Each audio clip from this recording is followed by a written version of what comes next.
আমি এবং আমার মন্ত্রণালয়ের বর্তমান দায়িত্বপ্রাপ্ত আমরা যারা আছি তারা কোনো ধরনের কোনো দুর্নীতিতে জড়িত নই। আমরা শুধুমাত্র কিছু চিঠি আদান প্রদান করে আমাদের মতামত ব্যক্ত করেছি। এই এলসিটা না করা হয় তাহলে দুটো ঘটনা ঘটবে।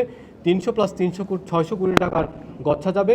যেহেতু আমাদের বিটিসিএল এর ক্যাপাসিটি সম্প্রসারণ দরকার, আপনারা জানেন যে বর্তমানে যে ক্যাপাসিটি আছে এটা জেলা পর্যায়ে মাত্র 1 জিবিপিএস, এটা দিয়ে আসলে বেটার কোয়ালিটি ইন্টারনেট সেবা দান অসম্ভব। এখন এই মুহূর্তে বিটিসিএল যদি এই নেটওয়ার্কটা আপগ্রেড না করে তাহলে খুব দ্রুতই সে মার্কেট আউট হয়ে যেতে পারে।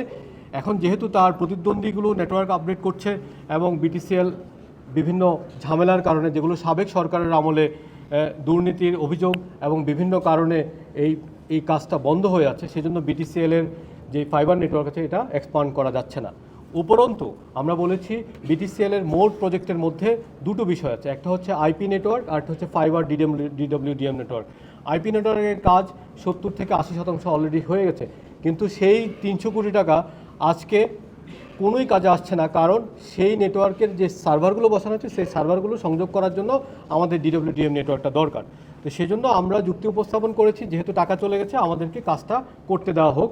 আর যেহেতু ইকুইপমেন্টটা বর্তমান বিশ্বে ব্যবহৃত বহুল প্রচলিত ইকুইপমেন্ট, আমরা একটা কমিটি করে দিব, যেই কমিটি নিশ্চিত করবে যে রাইট ইকুইপমেন্ট যেটা প্রতিশ্রুতি দেওয়া হয়েছে সেটা আসবে। এটাকে অপব্যাখ্যা করে আমাকে ব্যক্তিগতভাবে আমার মিনিস্ট্রিকে এবং আমাদের সরকারকে চরিত্র হননের একটা চেষ্টা আপনারা মিডিয়াতে দেখেছেন। আমি এর নিন্দা জানাই এবং আমি সুস্পষ্টভাবে বলতে চাই, আমি এবং আমার মন্ত্রণালয়ের বর্তমান দায়িত্বপ্রাপ্ত আমরা যারা আছি তারা কোনো ধরনের কোনো দুর্নীতিতে জড়িত নই এবং এখানে যত ধরনের কাজ হয়েছে প্রত্যেকটা কাজ আগের সরকারের আমলে হয়েছে। আমরা শুধুমাত্র কিছু চিঠি আদান প্রদান করে আমাদের মতামত ব্যক্ত করেছি এবং মতামত ব্যক্ত করে চিঠির শেষ লাইনে মাননীয় দুদক চেয়ারম্যানের আন্তরিক সহযোগিতা প্রত্যাশা করেছি। এর বাইরে আমরা কোনো নির্দেশ দেইনি। আর উল্লেখ্য যে এখানে এই প্রজেক্টের বিপরীতে দুদকের পর্যবেক্ষণ ছাড়া কোনো ধরনের কোনো মামলা নেই। তো সুতরাং যেই বিষয়টা করা হচ্ছে, আমরা বলছি যদি এই কাজটা না করা হয় এবং এই এলসিটা না করা হয় তাহলে দুটো ঘটনা ঘটবে। 300 + 300 600 কোটি টাকার গচ্ছা যাবে এবং একই সাথে বিটিসিএল তার যে ডিডব্লিউডিএম বাজারে দুর্বল হয়ে এখান থেকে মার্কেট আউট হয়ে যাওয়ার একটা সম্ভাবনা আছে। তো সব মিলে আমরা বলতে চাই, আইসিটিতে আমরা যে কাজগুলো করছি আপনারা জানেন যে সেখানে আমরা প্রায় 2,500 কোটি টাকার অন্যায্য প্রকল্প বাদ দিয়েছি।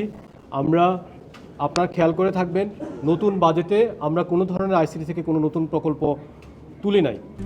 RICL TMX, যুগের পর যুগ স্থাপনা থাকে মজবুত।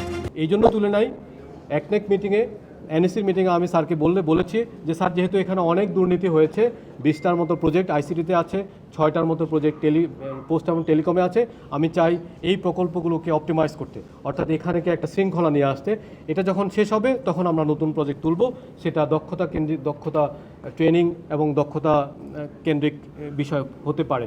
তবে আমরা আমাদের মন্ত্রণালয়ের সবাই মিলে আমরা চাচ্ছি যে বিদ্যমান যে স্পেসিফিকেশনগুলো আছে সেখানে আমরা অনেক ভুল পেয়েছি।